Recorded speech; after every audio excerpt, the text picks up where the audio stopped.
I think our statement says it all. One, that we want to call out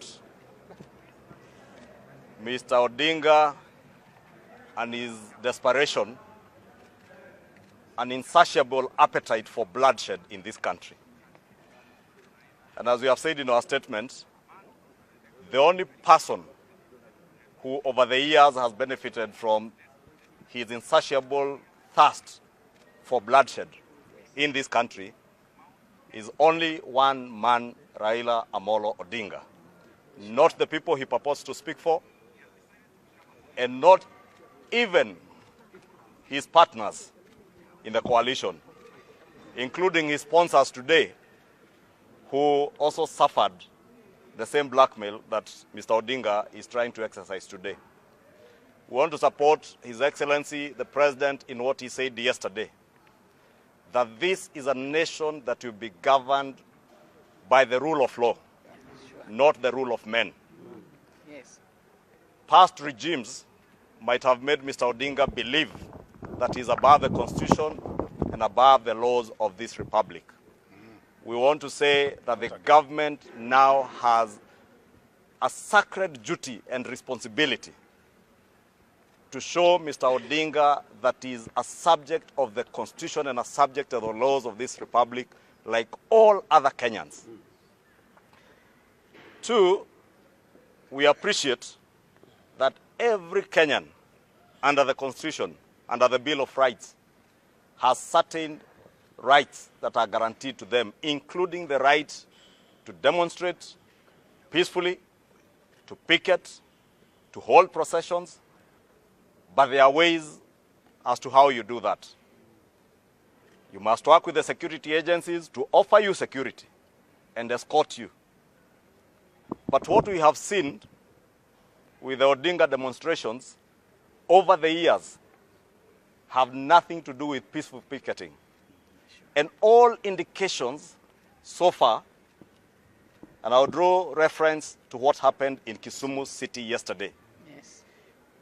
I also draw reference to the calls by his army of goons that he arms them with guns, as you saw in Kilifi.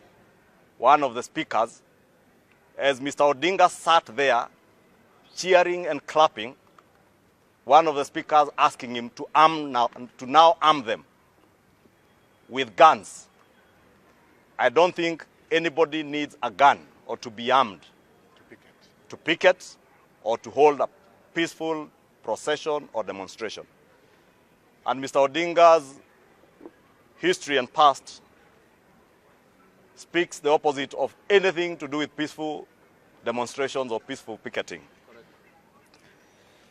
As we have said, Mr. Odinga is now pointing fingers at this regime and the Kenya Kwanza administration for the high cost of living. But we want to call his bluff. It is Mr. Odinga who cheered on as the last handshake administration was looting this country dry. Yes.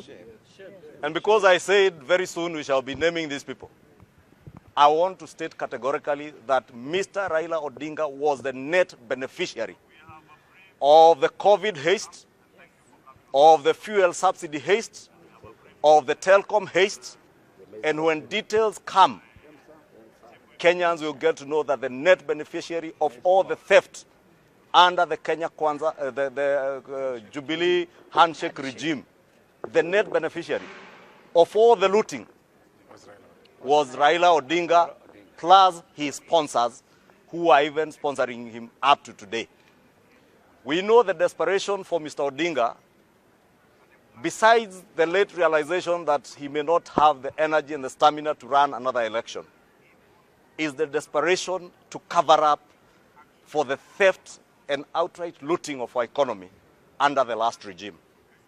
And we want to promise Mr. Odinga, his sponsors, and his army of goons that the Kenya Kwanza administration, and least of all President William Ruto, shall not be intimidated by any means.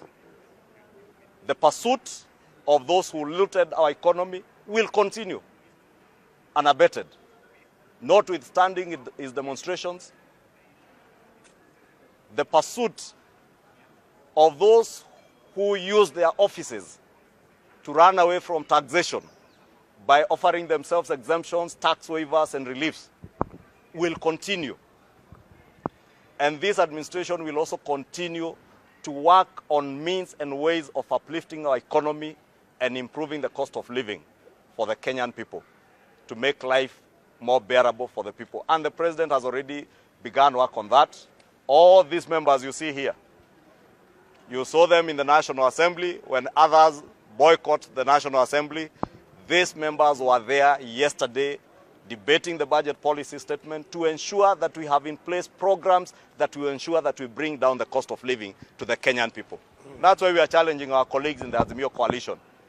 And most of those in ODM who are now slaves of the Odinga dynasty, please, it is only yourselves who can rescue yourselves. Nobody will rescue you. But we must remind you that the people of Kenya elected you as members of parliament to come and deal with issues and matters that are of concern to them through parliament, not in the streets. And that's why we have said, should you find you have no space in the National Assembly and in parliament as members of parliament and senators, simply quit your positions. Sure. And join the rest of the army of goons asking for arms. But we must also tell them that this government has a sacred duty to ensure that the rule of law reigns in the governance of our country. And we want to encourage the president and all security agencies to spare no effort and no energy to protect lives, protect people's property in Nairobi and outside Nairobi in other cities, so that the unfortunate incidents that happened in Kisumu yesterday do not happen again. Lastly, last night, along Bugani Road in Karen, Mr. Odinga held a planning meeting, details of which we have with his ODM members of parliament. And we have details of how they plan to cause chaos and violence within the city over the weekend, culminating with massive destruction of property and bloodshed on Monday. And we'll just end by reminding Mr. Odinga, you are not above the law. This country shall be governed by under the Constitution and with the rule of law, not the rule of men. Yes.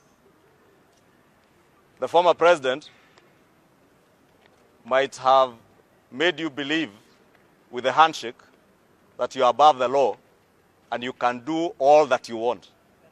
We want to tell you that impunity shall end and shall come to an abrupt end Yes. under this administration. Yes. And the people of Kenya have moved on. The people of Kenya want to see the economy working again. Correct. We invite you, members of parliament, to join us to working through uplifting the lives of the people of Kenya by working on the economy that you destroyed under the handshake regime.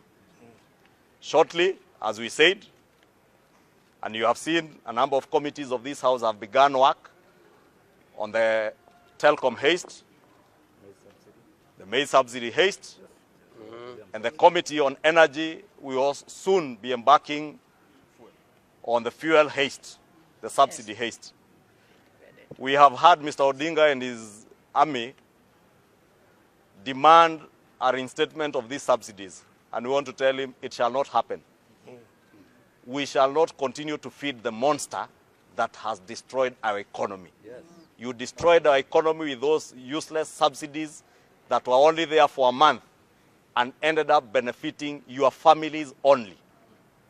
And as I said, with time, Kenyans will get to know, besides Mr. Odinga and his family, the other net beneficiaries of those subsidy programs that they are now demanding. Thank you. Can I send